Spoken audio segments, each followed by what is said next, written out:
권사님이 오시니 더 신선하고 좋은 것 같아요. 할렐루야. 할렐루야. 예, 우리 문혜강 집사님이신데요. 저희 교회 집사님이세요. 우리 집사님은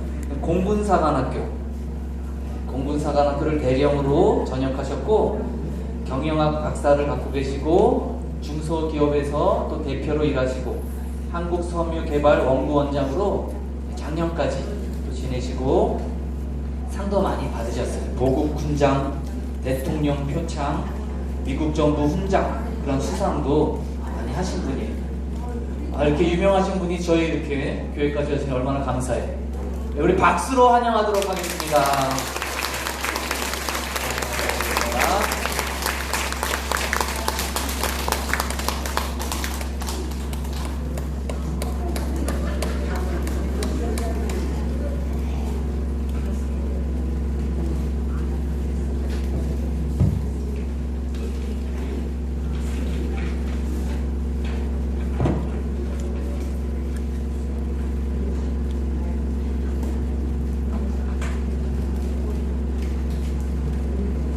아까 제가 여기 한 5분 전에 도착했는데 여러분들께서 아주 신나는 노래로 기분 좋은 시간을 가지시더군요. 저도 잠시 들었지만 정말 좋은 시간이었습니다. 기분이 좋아졌습니다.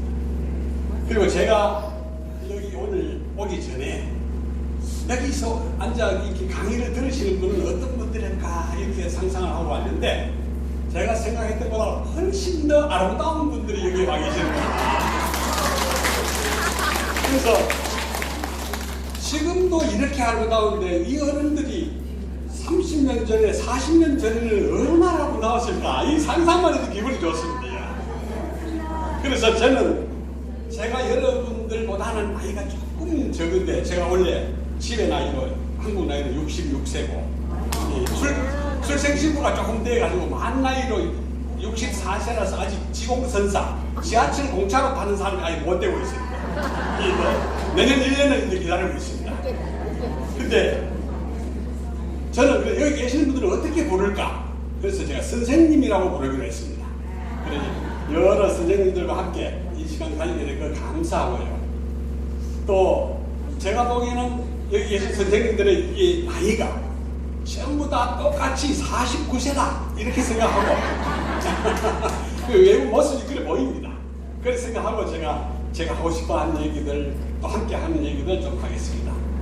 조금 전에 목사님이 저를 소개하시기로 공군사관학교를 나왔고 경영학 박사이고 유명한 사람이다 했는데 그 앞에 거는 사실이고 마지막에 유명한 사람이다 하는 거는 사실이 아닙니다.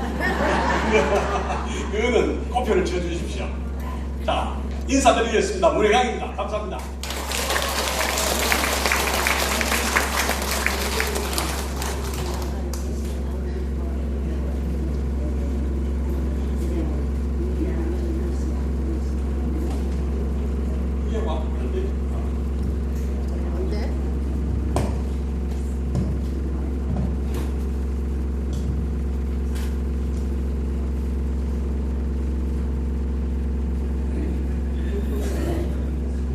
먼저 시 한 편을 소개를 하겠습니다.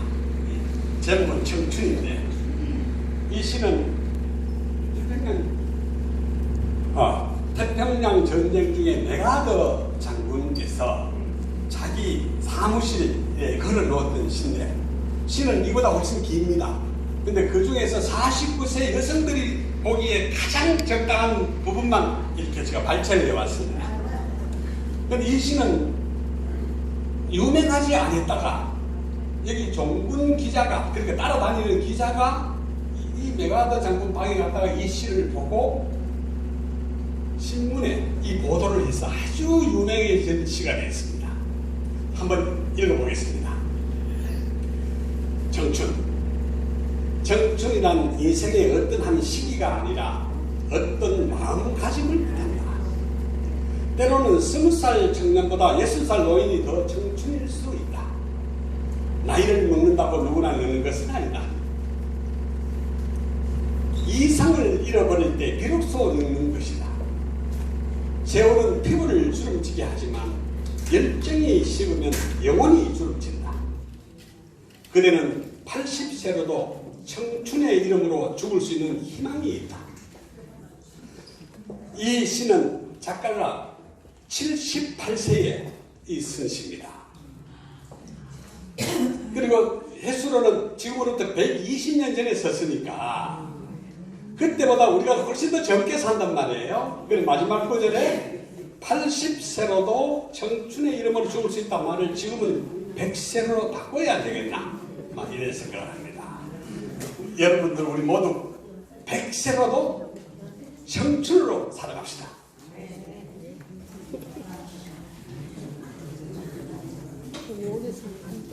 아까 이 시간 끝나기 전에 넘어갔구나. 이거 참 실수했습니다. 그래서 저기 78세에 썼던 시인데 우리는 지금 100세, 그대는 100세로도 청춘의 이름으로 죽을 수 있는 희망이 있다. 자, 이 100세를 청춘으로 살아가는 분을 한번 소개를 하겠습니다. 김형석 교수님이시고 1920년생이니까 우리 한국 나이가 원래 딱 100세입니다. 이분께서 아직도 건강하시고 또 많은 사람들에게 유익한 강의를 하시는데 보신 분들도 많을 거예요. 제가 한 4년 전에 이분이 96세일 때 TV에 나와서 이렇게 대담을 하는 프로를 열심히 봤는데 그 얘기가 다 끝나고 나서 어나운서가 두 가지를 물었습니다. 첫 번째는 앞으로는 무슨 일을 하면서 하시겠습니까? 이래 하니까 2년간은 지금 강의해달라는 데가 너무 많아서 좀 밀려있고 강의를 좀 더 해야 되고 2년이 지나고 나면은 사랑을 하겠노라. 다행히 이 선생님은 부인은 그때로부터 15년 전에 이미 사별을 하셔서 이 싱글 총각이었습니다. 그래서 지금 저는 그 98세도 지금으로부터 2년 전인 거예요. 이제 만나면 빨리 전화할 기회에서 한번 여쭤보고 싶습니다. 지금 사랑을 하고 계시냐고. 그렇듯이 여기 계시는 우리 49세 우리 선생님들도 이제 사랑을 좀 하십시오. 이것을 우리를 영원히 49세를 유지하게 하는 길이 아닌가 생각합니다.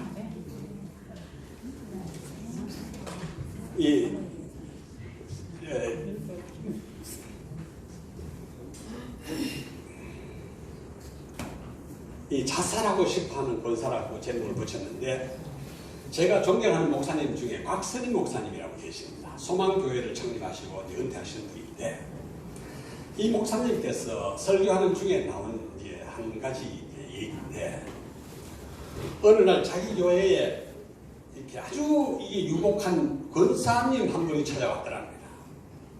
와서 이 상담하는 이야기가 내가 죽어야 되겠다. 인생에 의미가 없다 이거. 그런데 목사님 보시기에 이 권사님은 인물도 이뻐, 자식도 잘 돼서 돈도 있어, 부러울 게 없는데 왜 죽으려 하는지 이해가 안 돼서 그래 왜 죽으려 하는지 한번 얘기나 해봐라 하니까 그 권사가 1시간 정도 얘기를 하는데 이렇게 해서 죽어야 되고 저렇게 해서 죽어야 되고 내가 지금 살 의미가 없게 꼭 죽어야 돼. 자살해야 되겠다. 목사님이 가만히 듣고 있다가 다 이제 참고 있다가 다 듣고 나서 그래 죽어라. 내가 당신 얘기를 들어보니까 살 의미가 없다. 죽는 게 낫겠다. 그 죽기는 죽대. 오늘 죽으나 보름 후에 죽으나 죽는 거랑 똑같다. 그러니까 보름 동안만 밖에 가서 당신 눈으로 보고 내보다 좀 못하다 싶은 사람이 있으면 그 사람 좀 도와주고 죽어라. 이렇게 돌려보냈답니다. 그랬더니 보름이 지나도 이 사람이 안 와. 죽었다는 소식도 없고 한 달 후에 이 양반이 와서 하니까 울면서 목사님 더 살아야 되겠습니다. 왜 더 살아야 되느냐 하니까 인생의 의미를 찾았다는 겁니다. 이 세상에서 내가 할 일이 얼마나 많은지 내가 도와야 될 일이 얼마나 많은지 알았다. 그래서 100세를 청춘으로 사는 것 하나가 남을 돕고 사는 거다. 내보다 조금이라도 못한 사람 도와주고 사는 것이 인생을 젊게 사는 것이 하나구나. 이런 생각을 합니다. 세 번째로 이제 또 100세를 청춘으로 살기 위해서 이 인생을 마라톤 경기에 한번 비유를 해봅니다. 마라톤은 출발점이 있고 도착점이 있습니다. 제가 이 마라톤 풀코스를 몇 번 뛰어봐서 제가 이 마라톤 경기에 대해서 잘 압니다.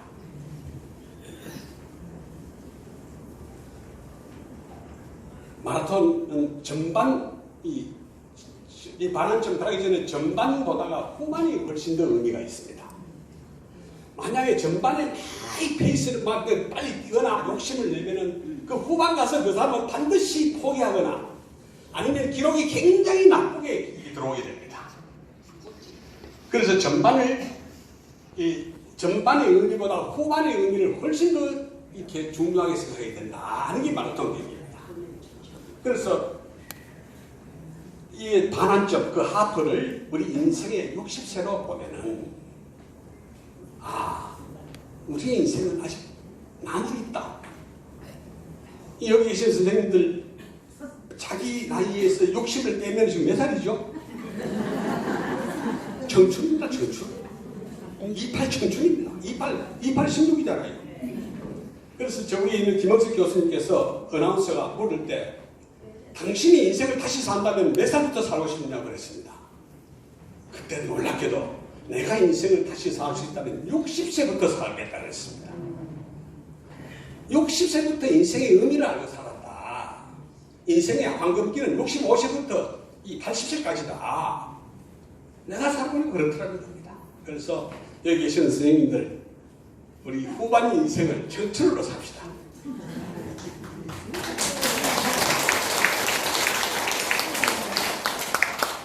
그런데 우리는 내 인생, 이 세상을 어떻게 보느냐 관점이 참 중요합니다. 우리 지도를 놓고 보면은 우리는 항상 한쪽으로만 본 거예요. 이렇게 보면은 우리는 대륙에 붙어있는 하나의 작은 꽁무니 국간이 같이 보이는데 인생을 한번 뒤집어서 생각해보자. 얼마나 우리나라가 좋은 위치에 있습니까? 5대양 6대주로 한 집 뻗어나갈 수 있는 위치에 있지 않습니까? 인생도 같다고 봅니다. 내가 내 인생을 어떻게 보느냐, 내 인생을 별걸 넘는 인생이었다고 생각할 거냐, 앞으로 천천한 나 인생이 남아있다고 볼 거냐, 여기에 관점이 중요하다 이렇게 보겠습니다. 그래서 저도 아까 제 나이를 얘기했지 않습니까? 저와 우리 선생님들 함께 이 세상 생각을 바꿔가지고 이 세상을 한번 뒤집어 봅시다. 이제 제 얘기를 좀 하겠습니다. 저는 대한민국의 농촌 출신입니다. 아까 이제 목사님께서 말씀하셨듯이 군에서 이제 오래 있었고 인생의 후반은 제 비전이 부활과 새 생명과 이 영생에 두고 있습니다. 이전에는 제가 이런 생각했습니다. 아주 건방진 생각을 했죠. 제가 고등학교 때도 공부를 많이 안 했는데도 사관학교에 합격을 했고 사관학교 가서도 거기 경쟁이 심한 그 사관생도들 중에서도 성적이 괜찮았고 내가 노력한 것보다는 점수도 잘 받았고 군에 가서도 내가 노력한 것보다는 진급도 잘 됐고 그 다음에 제대하고 나서도 또 이 한국섬유개발연구원이라고 참 괜찮은 연구소입니다. 여기에 제가 공모에 가서 당선 합격도 되고 뭐 이렇게 하면 저는 이렇게 생각해요. 나는 행운아야. 나에게는 행운이 따르는 거야. 이렇게 생각했습니다. 근데 이제 아까 김영석 교수님 같이 60세가 넘어서 철이 들고 보니 이게 아니었구나. 내가 노력이 부족했는데도 일이 잘 풀렸던 것은 나에게 행운이 있어서가 아니고 나를 위해서 평생 기도하다가 돌아가신 아버지 어머니의 기도 덕분이구나. 나를 아는 여러 목사님들이 나를 기도해 주신 그 덕분이구나. 이 죄의 삭슨 사망이라고 그랬는데 제가 죄를 많이 돌이켜보니까 죄의 사망의 수준이 이 정도 같으면 저는 죄가 이만큼인 거예요. 그런데 하나님은 왜 내가 이 죄의 이 사망의 수준을 오버했는데도 왜 죽이지 않았을까? 이렇게 생각하니까 그것도 이 한계선에 닿았을 때 죽어 마땅할 몸인데, 우리 천국에 가 계신 아버지, 어머님께서 간절히 살려달라고 기도하셨구나. 여기에 제가 눈물로 회개했어요. 근데 이제는 하나님께 순종하고, 그냥 이 세상에 있을 동안에 하나님과 동행하다가, 또 이 죽는 것이 아니라, 아까 마라톤의 끝은 죽음이 아니라 이 꼬린 지점을 통과하지 않으면 완성이 안 되는 거예요. 경기가 끝이 안 나는 겁니다. 우리도 이 인생의 완성을 하다 그러면 이제 여기서 육신의 몸에서 이사를 가야 되는 겁니다. 그래서 제가 이사 갈 때쯤 되면은 왜 자꾸 넘어가지? 이거 제가 인생의 그 후반의 비전은 하나님과 이사 가기 전까지는 이 세상에서 동행하다가 이사 갈 때부터는 여기에 이 비전, 이 부활과 새 생명과 영생의 소망을 이루어야 되겠구나, 이 생각하고 있습니다. 이러한 비전을 여기 계신 49세 선생님들도 같이 가줍시다. 이 아이가 제 이 외손녀인데 같이 이렇게 살고 있는데, 오늘 아침에 원래 이 사진은 여기 없었는데 오늘 아침에 내가 여기 넣은 겁니다. 이 손녀가 오늘 여기 선생님들한테 내가 이렇게 가서 강의하러 간다 했더니 자기의 기도 소원을 꼭 좀 넣어달라는 거예요. 거기 계시는 할머니, 할아버지들 위해서 자기도 기도하니까 자기의 기도를 꼭 좀 넣어달라 해서 제가 하도 기특해서 이렇게 넣었어요. 자, 이제 재밌는 얘기 하나 할게요. 여기 혹시 문씨 계십니까? 문씨? 정말로 좋은 집안에 태어나셨네요. 반갑습니다. 이 목화 이야기, 이게 목화에 꽃은 이렇고 이런 10명의 다래라고 열렸다가 다래가 익으면 무명이 돼서 점점 이렇게 까놓은 걸 열었습니다. 그래서 이거 다 아시는 분도 있을 겁니다. 네. 이렇게 해서 씨를 뽑고 별표도 짜고 이렇게 해서 무명이 되는데, 문익점 선생님이 지금부터 650년 전에 이 중국에 사신으로 따라갔다가 목화를 발견하고 나서 이렇게 목숨을 걸고 가져와서 우리한테 이불과 옷을 따뜻하게 입을 수 있도록 650년간을 책임져 주신 거예요. 얼마나 감사합니까? 만약에 목화가 없을 때 우리 뭐 입었겠습니까? 삼배 속에 이거 풀림 넣어가지고 짐승털 좀 넣어서 이렇게 산 겁니다. 겨울에 얼마나 추웠겠습니까? 근데 문익점 선생님이 이 중국에 사신으로 갔다가 귀향을 가게 된 겁니다. 그 귀향 갔다가 돌아오는 길에 목화를 발견하는데, 그 당시에 우리 이 수도는 개성입니다. 고려시대 개성에서 중국의 영경이라는 데가 지금 북경이에요. 얼마나 왔다 갔다 했겠습니까, 사신들이. 그래도 목화를 못 봤습니다. 이 할아버지, 이 문익점 선생님이 이 남쪽으로 귀향 가는 바람에 이 남방싱구린 목화를 발견한 겁니다. 우리 민족이 얼마나 행운입니까? 귀향을 통해서도 혁명을 일으켜 주시는 이 우리 하나님의 능력 아니겠냐, 이 생각합니다.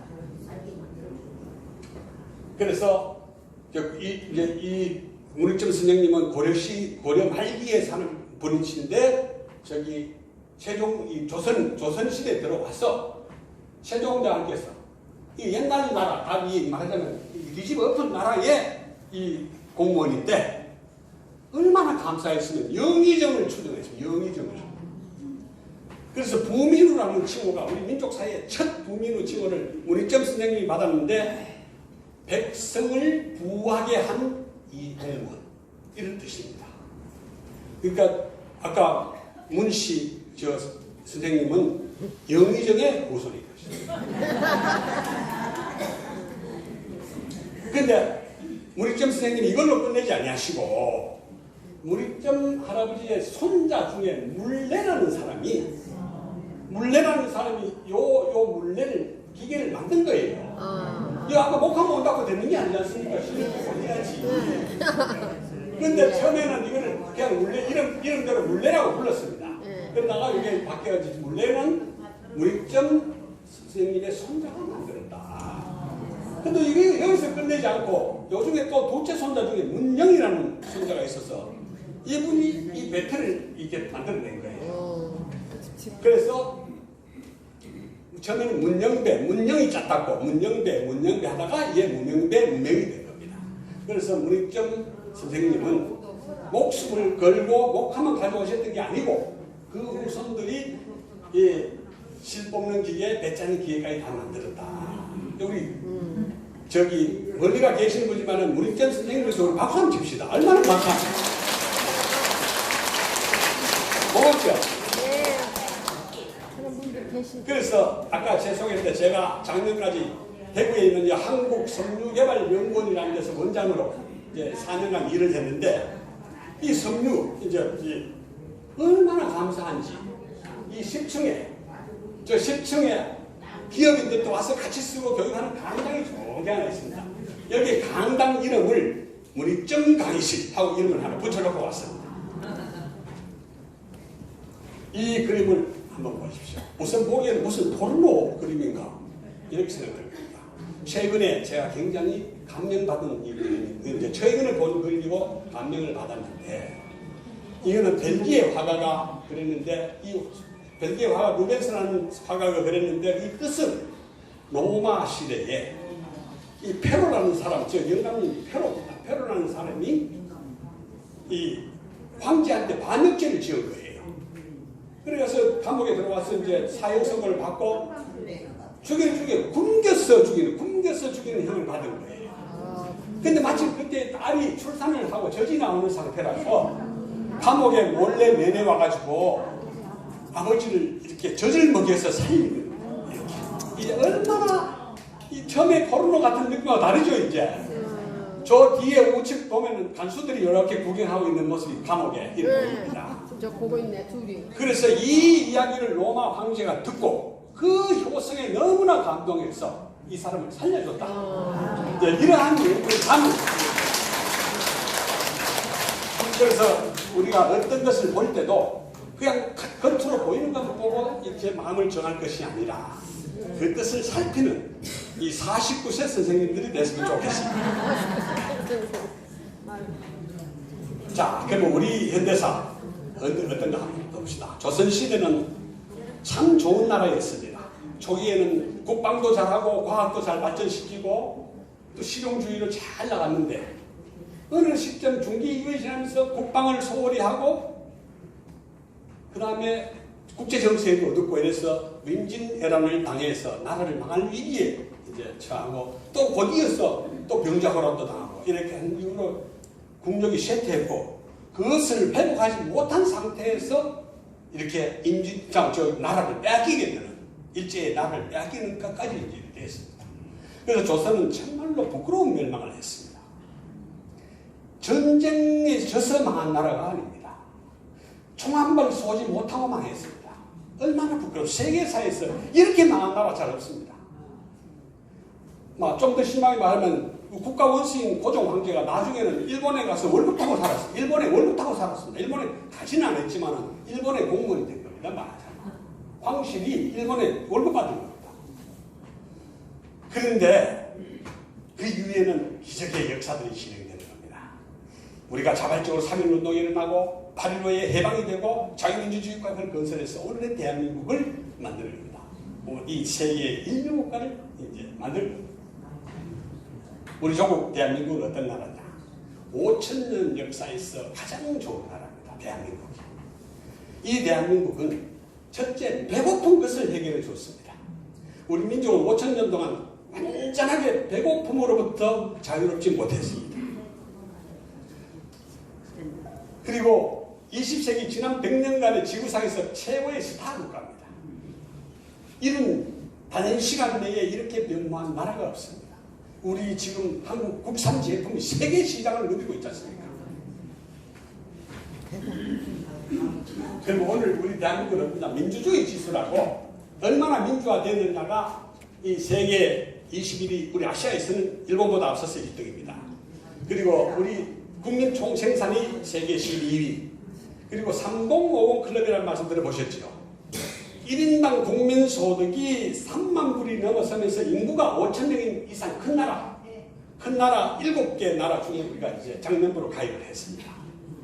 그리고 여권지수라고는 좀 생소한 말인데 대한민국 여권을 가지고 외국에 나가면 몇 개 나라를 비자 없이 들어갈 수 있고 또 그 나라 공항에서 바로 비자 받아서 들어갈 수 있느냐. 이게 우리가 199개 조사 대상 나라 중에서 189개 나라를 우리가 들어갈 수 있습니다. 한국 여권이 그만큼 가치가 있습니다. 이 세계 1위입니다. 그래서 못 가는 나라 대표가 중국이나 몽골 같은 데는 사전 비자 안 받고 못 가는 오히려 가까이 있는 나라가 이런데 우리가 이제 막혀있는데 아주 여권 지수가 높은 나라. 문맹률이라고 아시죠? 우리가 글을 읽지 못하는 사람의 비율이 1% 미만인 나라, 세계에서 딱 하나 있는 나라가 우리나라입니다. 그리고 평균 수명이 현재 12이고 2030년 되면 세계 1등으로 올라갑니다. 세계 보건기구가 얼마 안 했습니다. 지하철 평가에 이 지하철이 가장 편리하고 잘 되어 있는 우리 세계 1등으로 평가받았는데 경로석이 있는 세계 5개 나라 중에 하나입니다. 경로 우대석이 있는 나라. 그리고 원조 받던 나라가 원조 하는 나라로 바뀐 것은 우리나라밖에 없습니다. 아직도 그런 나라는 없습니다. 그리고 제가 그 현역 장교로 있을 때 미국에 가서 공식 방문해서 국방성과 공무성 안을 들어가 봤습니다. 미국의 그 공무원, 고위 공무원들도 우리 한국을 참 자랑스럽게 생각하는 거예요. 미국이 세계의 여러 나라를 많이 도와줬는데 대한민국만큼 성공한 나라가 없다는 거예요. 사실 그렇지 않습니까? 미국이 월남도 도와줬고 뭐 어디도 많이 도와줬지만 다 실패했는데 필리핀도 도와주고 다 했지 않습니까? 대한민국 같이 이렇게 성공한 케이스가 없다는 겁니다. 그러면서 하는 얘기가 미국에서 또 다른 야당들이 왜 우리 예산으로 외국을 도와주느냐 할 때 서울을 가봐라 한다는 거예요. 서울을 가봐라. 그 6.25 전쟁 때 그렇게 잿더미가 했던 그거는 서울이 지금 세계 최고의 도시가 되지 않느냐 이렇게 얘기한다는 겁니다. 최고로. 이런 장면들 우리 이제 익숙해졌잖아요. 김연아 선수가 아주 동계올림픽에서 처음 금메달 따고 또 박세리 선수가 그 미국 골프 그 명예 전당에 이렇게 최연소로 가입하고 다 우리 다 알잖아요. 근데 우리 땅에 굉장히 애로사항이 많이 있습니다. 이거는 위성에서 찍은 우리 한반도 사진인데 우리 남쪽은 보십시오. 막 불바다입니다. 불바다. 아마 전기가 아마 풍부해서. 근데 북쪽은 평양 한점만 조금 뿌리고 깜깜한 암흑색입니다. 이것은 이 공산주의를 채택한 북한과 자유민주주의를 택한 대한민국의 차이가 있습니다. 말하자면 이승만 대통령과 김일성의 차이입니다. 이것이. 근데 차라리 이 북한 땅이 바다로 없었으면 더 나은 겁니다. 우리한테. 저게 막고 있으니까 우리는 얼마나 장애가 되고 막고만 있는 것이 아니라 공격하려고 그러니까 이런 이 장애 요인을 다 극복하고 이루는 우리 아까 말했던 이 자랑스러운 대한민국이다. 그러면 이러한 기적같은 발전을 어떻게 볼 것인가? 우리 힘으로만 해냈다고 생각하면 교만입니다. 성경에 이 교만은 패망의 선봉이라고 했습니다. 그러면은 하나님의 은혜다 생각하면 겸손한 것이고 하나님께서 새로운 은혜를 주실 것이다. 성경에도 있죠. 겸손의 보응은 재물과 영광이라고 했습니다. 그러면 하나님 우리를 어떻게 도우셨는가? 우선 조선이 망해갈 때쯤에 힘이 빠질 때쯤에 선교사를 이 땅에 보내주신 겁니다. 미국, 캐나다, 호주에서 선교사들이 대부분 여러분이 입국해가 희생을 하면서 학교를 만들고 병원을 만들고 신문을 발행하고 이렇게 해서 우리 의식을 깨워주는 겁니다. 그때 우리 문맹률이 인구 2천만 명 중에서 글을 읽을 줄 아는 사람이 1%가 안 되는 그 문맹률이 99% 이상인 이런 상태에서 교육을 시켜준 겁니다. 그래 이미 이 나라가 망해가는 것에 대비해서 하나님은 먼저 앞서서 대비를 해주신 겁니다. 그리고 곧이어서 이제 1919년에 3.1 운동이 일어나죠. 민족 대표, 독립선언서에 선언한 민족 대표 33명 중에 16명, 50% 정도가 기독교 목사님들입니다. 그리고 3월 3일날 고종 황제가 그때 돌아가셔서 3월 3일이 장례일인데 민족 거사를 가급적 이 장례식 일정에 맞춰서 이 붐을 한번 일으키자 해서 3월 2일에 하려 하니까 그날이 일요일이고 주일이었던 겁니다. 그걸 그래서 하루 더 땡겨서 3월 1일이 된 겁니다. 그만큼 우리 기독교 세력이 기독교 입장을 이렇게 반영한 3.1절입니다. 그리고 전국적이 그때 우리 기독교 인구가 전체의 1.3%밖에 안 됐는데 시위를 주최하고 주동한 세력은 38%에 이르는 겁니다. 얼마나 우리가 많이 참여했습니까?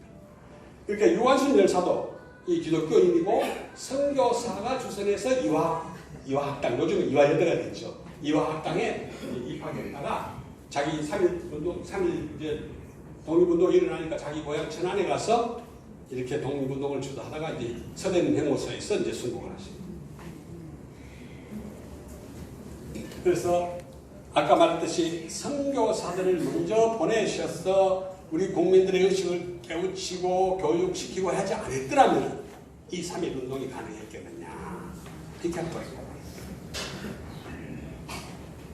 이제 해방이 맞아 하는데 미군은 이때 오키나와에 있으면서 해방되던 해에 우리가 8.15에 해방됐는데 그보다 석 달 후 11월 달에 규수를 상륙하고 또 이어서 그 다음에 3월 달 46년 한 해 후에 3월 달에 일본 본토 동경을 이제 공격하겠다 생각하고 있었는데 그러다 보니까 너무 희생이 크겠고 미군과 일본 국민들의 희생이 크겠고 그 다음에 두 번째 시간이 너무 오래 걸린다. 우리 8.15가 난 해 그 다음에 3월 달에 일본 공격하려고 했더니 이렇게 해서는 안 되겠다 해서 이 히로시마에다가 원자폭탄을 한 발을 씁니다. 그 다음에 3일 후에 다시 나가사키에다가 한 발 더 터뜨립니다. 이렇게 하니까 일본이 8월 15일 날 무조건 항복합니다. 이 항복에 우리 민족들은 우리 백성들은 조그만 힘을 보태지 못했습니다. 돌멩이 하나 던지지 못했습니다. 거저주어진 겁니다. 말하자면. 그래 그 당시 백성들은 이거 진짜 해방되었나 생각지도 않았으니까 믿기지 않는다. 또 학생들은 이미 이제 어릴 때 벌써 한일 합방이 돼가지고 학교 다니던 이게 일본 국민이라 이게. 그러니까 우리나라 일본이 망했는데 왜 만세 부르고 좋아하지? 이 정도까지 이제 된 겁니다. 그런데 우리에게는 아무 힘이 없고 또 이제 이거 해방 안 된다고 포기하고 있는 이런 상태에서 하나님은 이 해방의 기적을 맞이해 주신 겁니다. 우리에게 자비를 베풀어 주신 겁니다.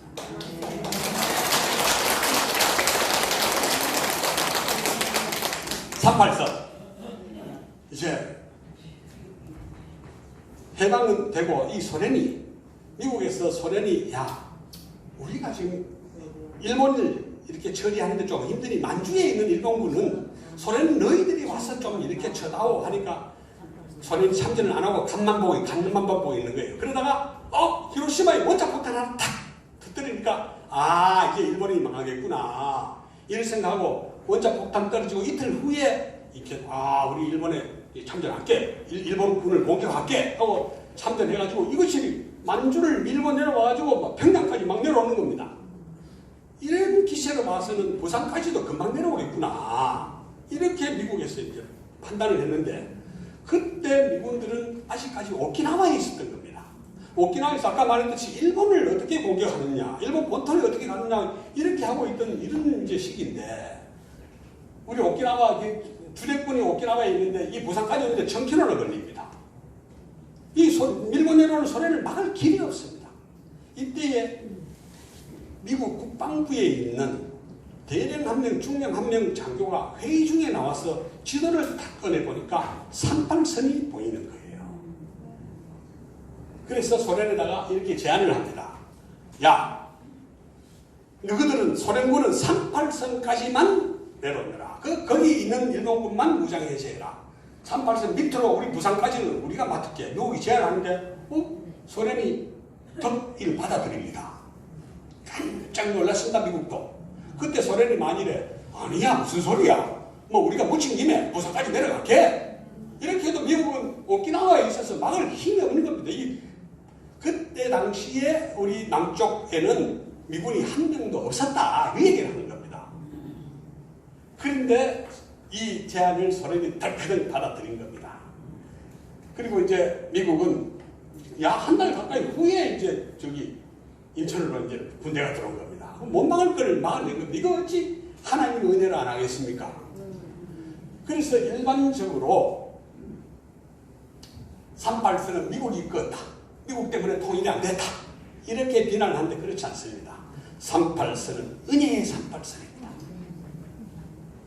그래서 우리가 이 소련이 그렇게 밀고 내려오고 안 했더라면은 만주까지만 내려오고 있었더라면은 우리가 통일 나라를 세울 수 있었을 텐데 소련이 우리의 통일을 방해한 첫째 이 원수가 되겠습니다.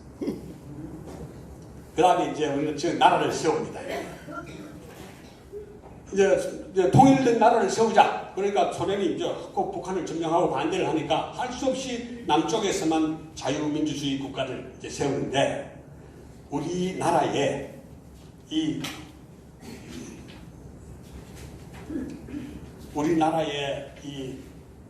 나라 세우는데 첫 번째는 하나님의 감사의 기도를 드리는 겁니다. 5월 10일 날 그때 5.2 선거를 하고 총선거를 국회의원 다 뽑았고 총선거를 하고 5월 31일 날 재헌국회 헌법을 만들기 위한 그 재헌국회를 하는데 이때에 이승만 대통령이 그때는 대통령이 아니고 임시의장이었습니다. 국회의원으로서 임시의장인데 이런 기도를 했습니다. 우리나라 국회가 문을 처음 여는 날에 대한민국 독립민주국의 제1차 회의를 여기서 열게 된 것을 우리가 하나님께 감사해야 할 것입니다. 종교사상이나 무엇을 가지고 있든지 누구나 오늘을 사람의 힘만으로 된 것이라고 우리는 자랑할 수 없을 것입니다. 그러므로 하나님께 기도드리지 않을 수 없습니다. 이윤영 의원이라고 그때 목사님이 한 분 계셨는데 이윤영 의원 나와서 기도 부탁합니다. 그때 이윤영 의원이 나와서 많은 긴 기도를 했는데 이게 우리 대한민국 국회 공문서 1호가 되었습니다. 대한민국 국회 속기록의 1호는 기도입니다. 기도. 여기 이제 서두는 이렇게 하였습니다. 우리에게 독립을 주신 하나님, 우주와 만물을 창조하시고 인간의 역사를 섭리하시는 하나님, 이 민족을 돌아보시고 이 땅에 복을 내리셔서 감사에 넘치는 오늘이 있게 하심을 진심으로 감사합니다.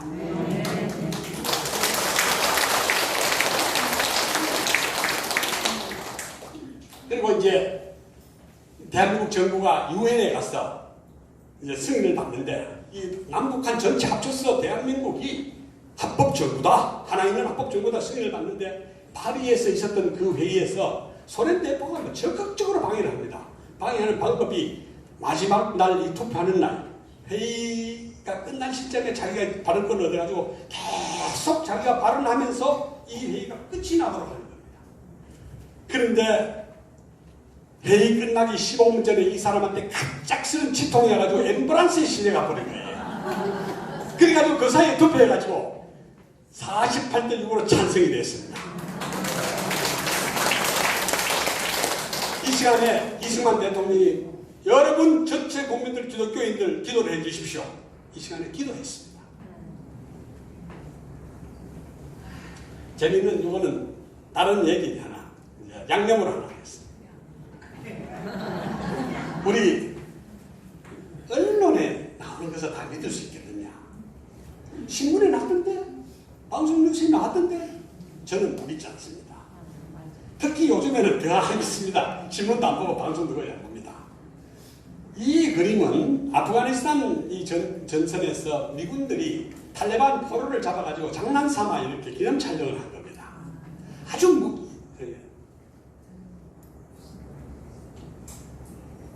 아주 무심한 큰 의미가 없는 사진이에요. 그런데 만약 이 사진을 언론이 딱 잘라 이렇게 보도했다고 한번 생각해 보십시오. 이 천하에 상종 못할 이 살인자입니다. 이게 그런 느낌이 안 듭니까? 그런데 반면에 아주 아주 선하고 목말라는 사람들에게 물을 주는, 그렇죠. 그 선한 사마리아인 같이 보입니다. 그래, 그렇듯이 언론은 우리가 다 믿으면 안 된다. 의도를 가지고 하는 보도는 다 믿지 말자. 자, 이제 유교가 이제 일어나는 겁니다. 이제 뭐 아시는 대로 한 18만 명이 막 그냥 갑자기 전해를 오는데 3일 만에 서울을 뺏겨버렸습니다. 그리고 35일 만에 낙동강까지 밀려버렸습니다. 나라가 거의 뺏길 위기까지 갔습니다. 그런데 인천 상륙 작전을 통해서 일시에 뒤집어가지고 또 압록강까지 이제 올라가게 됐습니다. 그때 이승만 대통령께서 평양에 가서 시민들을 다 모아놓고 여러분 자유를 지키기 위해서 우리 뭉칩시다. 이 연설하고 야 이제 통일 다 됐구나 이렇게 생각되는 시점에 이제 중국이 30만 명이 중공군이 30만 명이 내려와서 다시 서울을 뺏기고 겨우 이제 찾아서 이제 아주 밀당을 하다가 밀고 당기고 하다가 이제 53년 후에 이렇게 휴전이 됐는데 이때는 우리의 통일을 또 중공이 방해를 한 겁니다. 아까는 소련이 방해를 하더니 이번엔 중공이 방해. 이 두 나라는 우리가 용서할 수 없는 나라. 근데 이 전쟁 중에 하나님이 도우셨다 꼭 밖에 생각할 수 없는 기적 같은 사건이 네 건이 있습니다. 첫 번째는 이게 미국의 트럼프 대통령이 6월 25일 아침에 신속하게 미군이 개입했다고 결정을 하는 겁니다. 24일 밤, 그러니까 미국 시간으로 우리 이제 25일이 미국의 24일 밤입니다. 대통령이 자기 고향에 자기 집에 가서 이렇게 쉬고 있는데 밤에 국무장관 엑시슨 국무장관이 전화를 했습니다. 하니까 첫 번째 대답이 이겁니다. 하나님에게 맹세했고 그들이 대가를 치도록 해주겠다. 답변한 겁니다. 이어서 요거는 공식 기록에는 없는데 그 비하인드 스토리로는 이렇습니다. 그때 트루먼 대통령이 이렇게 얘기했다는 겁니다. 무슨 수를 써서라도 그 개새끼들을 반드시 막아내야 된다 합니다. 이렇게 공식 기록은 없으나 이렇게 말했다는 겁니다. 그래서 그 후에 기자가 대통령한테 질문을 했습니다. 작년에 그 한 해 전에 이제 우리나라가 정부를 수립하니까 먼저 들어와있던 군정하던 미군들이 다 나갔거든요. 그리고 작년에 이제 다 한국을 버리고 나갔지 않느냐.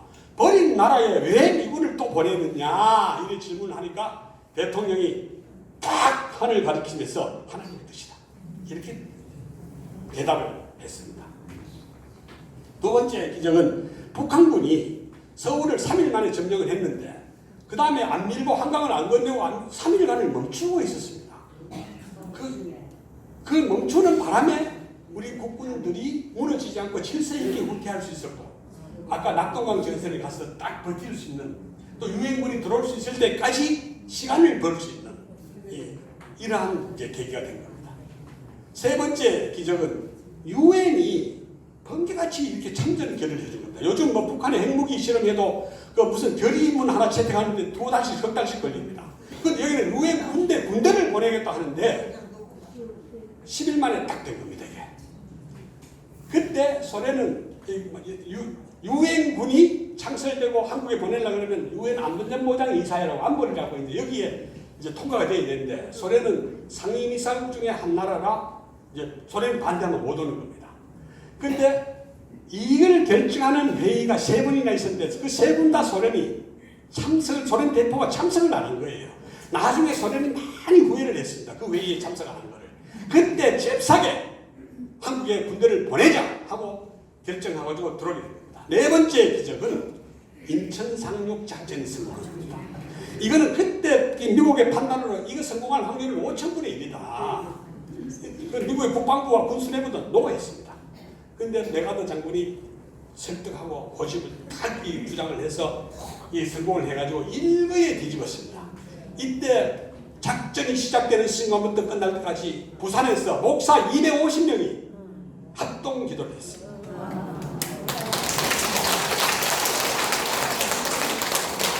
그렇듯 우리 하나님께서는 전쟁 중에도 우리 민족을, 우리 백성들을 사랑하시고 지켜주셨습니다.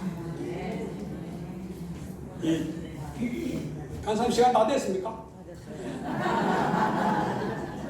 그러면 한 3분, 5분만 더 해도 되겠습니까? 네. 나가라 하면 나갈게요. 잘하시네. 이 전쟁의 결과로 이 전쟁은 남북 간의 전쟁이 아니라 자유국가와 공산국가 간의 집단 국제전쟁이었습니다. 여기에 세계에서 최초의 이 자유와 공산의 대결에서 자유국가가 이긴 첫 사례가 되겠습니다. 이어서 유엔군의 이름으로는 처음으로 참전했고 아직도 유엔군의 이름으로 전쟁에 참전한 데는 없습니다. 그저 평화유지군 정도 요새 왔다 갔다 하지. 그래서 부산에 가면은 유엔 묘지라고 했는데 세계에서 딱 찾아볼 수 있는 딱 하나 유엔군 묘지가 부산에 있습니다. 그리고 이것은 이 전쟁을 했기 때문에 우리가 더 강한 나라, 더 잘 사는 나라가 된 겁니다. 거기 해방되고 나서 바로 여론조사를 하니까 당신네들은 어떤 나라를 원하느냐고 우리 백성들한테 설문조사를 하니까 80%가 공산주의 국가나 사회주의 국가를 만들고 싶다 그랬습니다. 그러한 생각 상태에서 6.25 전쟁 없이 1960년대가 돌아왔으면 공산화되었을 것이다 하는 것이 전문가들의 의견입니다. 여기 김일성이가 전해를 왔기 때문에 우리들이 반공정신이 살아나고 정신을 차리고 이렇게 국가를 발전시켜서 여기까지 왔다. 이렇게 보는 거예요. 이것이 오히려 은혜다. 그리고 그 위에 이승만 대통령이 미군을 붙잡아둔 겁니다. 한미동맹을 맺어. 그 미군이 오늘까지 있으면서 66년째 지금 전쟁을 막아주고 있지 않습니까? 이러한 과정을 통해서 오늘의 대한민국을 이룩했다. 자, 이제 끝을 맺겠습니다.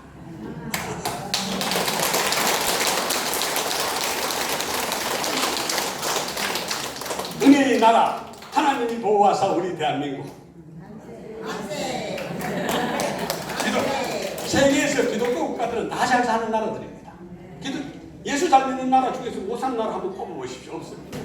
우리나라도 대한민국도 120년 전에 선교사들을 보내셔서 기적의 역사를 일으킨 그 과정을 통해서 오늘의 대한민국을 만들어낸 겁니다. 북한의 핵무기가 우리 머리 위에 이제 다가와서 국가 안보에 큰 위기가 되지만은 하나님은 역전의 명수이십니다. 홍해 바다의 기적을 일으켜서 그 이스라엘 민족의 몰살의 위기에서도 보여주셨고 히스기야 왕의 그 기도를 듣고 그 아시리아 군대를 18만 5천 명을 하룻밤에 몰살시켰는 하나님이십니다. 그래서 우리가 핵무기가 앞에 있지만은 하나님께서는 이 상황을 반드시 역전시켜 주실 것이다. 여러분 걱정하지 마십시오. 그래서 저도 매일 아침 여기서 그 제일 앞자리에 이제 빨간 점퍼 49세 그 미인 그 자리에 제가 앉아서 기도합니다. 그래서 이 전국에서 새벽마다 대한민국의 안전을 위해서 기도하는 성도들이 얼마나 되겠습니까? 이 1000만 성도들의 기도를 이제 들어주실 것입니다. 제가 나라와 국민을 위해서 매일 이 자리에서 하는 기도, 대한민국 부분에 대해서만 제가 기도를 하겠습니다.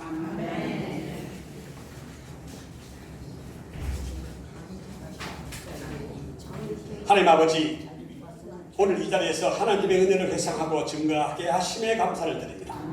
이 나라 대한민국은 하나님께서 세워주셨습니다. 저희들이 아무런 힘이 없을 때 일제 식민지에서 해방시켜 주시고 자유민주주의 국가를 세워주시고 6.25 남침 때 멸망의 위기에서 구원하여 주신 은혜에 감사드립니다. 하나님, 북한 땅에서 악한 무리들에게 붙잡혀서 75년째 노예처럼 살고 있는 2,500만 명의 백성을 불쌍히 여기소서. 그들을 핍박과 억압과 굶주림과 공포로부터 해방시켜 주시고 그들에게 자유를 주시옵소서. 언제 어디서도 하나님 그 이름을 부를 수 있는 자유, 성경책을 가질 수 있고 읽을 수 있는 자유, 감시의 눈길이 없는 상태에서 편안한 마음으로 기도하고 찬송할 수 있는 자유를 주옵소서. 그리하여 한반도 땅 전체를 자유의 나라로 통합하여 하나님의 나라가 확장되게 하옵소서. 이 자리에 함께 하신 실바 아카데미 모든 분들에게 은혜와 건강과 복을 주옵소서. 예수님 이름으로 기도드립니다.